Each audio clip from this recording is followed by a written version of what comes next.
Déjà, c'est un Syrien, donc c'est pas un étranger qui avait rejoint Al-Qaïda en Irak, comme on le disait tout à l'heure, le voilà. Il était très jeune quand il a rejoint Al-Qaïda en Irak, et à la faveur de la guerre en Syrie, il a fait de la prison en Irak. Il était emprisonné par les Américains. Il a été envoyé par l'État islamique à l'époque pour créer le Front al-Nusra, qui dépendait encore de l'État islamique.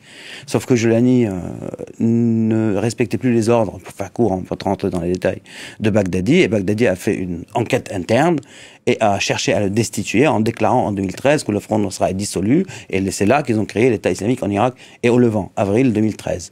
Et à ce moment-là, le gros des étrangers sont allés avec l'État islamique. Certains étrangers sont restés avec Jolani jusqu'à même aujourd'hui. Hein. Et il y a eu Jabhat al-Nusra. Et donc Jolani a cherché l'aide ou le soutien, on va dire, d'Al-Qaïda. Et c'est comme ça que Jabhat al-Nusra, Front al-Nusra, est devenu la branche syrienne d'Al-Qaïda. Donc c'est important de le rappeler. Très chers frères et sœurs, nous aussi de l'Est, bonjour, bonjour, bonsoir. La Syrie est en train de tomber aux mains des forces djihadistes.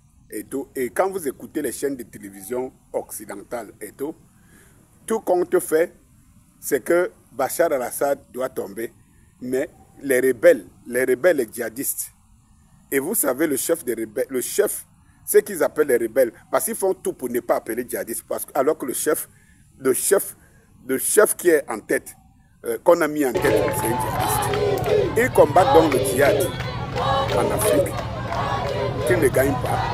Mais ils soutiennent le djihad contre les intérêts, contre les Russes et contre les autres en Occident. C'est cette Europe-là en décadence. Je vais vous dire, mes chers frères, celui qui a trahi Poutine, qui a poignardé Poutine sur le dos aujourd'hui, la Russie, c'est l'homme qu'on appelle Erdogan. Ils ont profité du fait que la Russie étant au marché, mais je vais vous dire, ce n'est que partie remise. L'ours russe, on ne le gagne pas comme ça. C'est que je voudrais que vous compreniez l'écart de langage qui est entre les deux. Lorsque l'Amérique quitte l'Afghanistan, la queue aux fesses, ce n'est pas le même discours, le même langage qu'on entendait. On estimait plutôt que l'Amérique ne doit pas lâcher les Afghans comme ça, machin, ceci, ce n'est pas normal et tout ça. Lorsque Bachar al-Assad quitte, ou bien doit sauter, on vous dit c'est normal, les gens sont contents, ils se rappellent des actions qu'ils ont commises.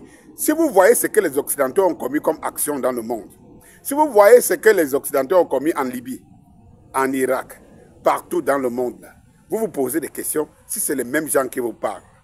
Oui, eh bien, mes frères, la Turquie a donc poignardé Poutine sur le dos. Mais est-ce un problème pour nous? Non. Est-ce un problème pour nous? Non. Ceci consiste à renforcer la Russie en Afrique, à renforcer la protection sous les Russes en Afrique. Eh bien, aux grandes dames de l'AES, aux grandes dames de tous ceux qui entrent, aux grandes dames même de ceux qui ont compris où sont passés leurs intérêts et ce qu'ils doivent faire, comme le Tchad de Mahama Déby. Oui, je ne sais pas comment, à un moment donné, je deviens subitement amoureux de Kaka Déby. Souvenez-vous, je n'ai jamais été tendre avec lui. Mais ça, les imbéciles ne changent pas d'avis. Parfois, c'est pour ça que j'ai dit ici, par exemple, au niveau des Sénégalais, on a très vite tiré sur le Sonko. Et du Mafa, oh, ils sont venus, oh, et ce qu'ils avaient dit, oh, vous prenez un peu la charge, la responsabilité, la politique comme quelque chose de votre chambre, vous vous levez le matin, vous demandez à votre femme que mais tu n'as pas encore mis l'eau à côté, l'eau au feu pour que je boive le café. C'est pas comme ça que ça se passe. Lorsque vous entrez, vous trouvez que les choses, vous trouvez des données, des surprises que vous n'avez pas prévues et tout. Il faut savoir aller crescendo doucement. Et nous voyons le résultat, parce que le plus important, c'est le résultat.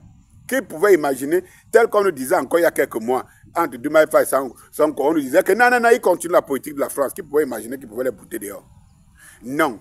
Laissons les jeunes travailler, et les vrais jeunes, pas les jeunes Camerounais qu'on a ici, qu'ils sont encore derrière les vieux pour atteindre les objectifs communautaristes et des petits intérêts des capitaux. Il faut laisser.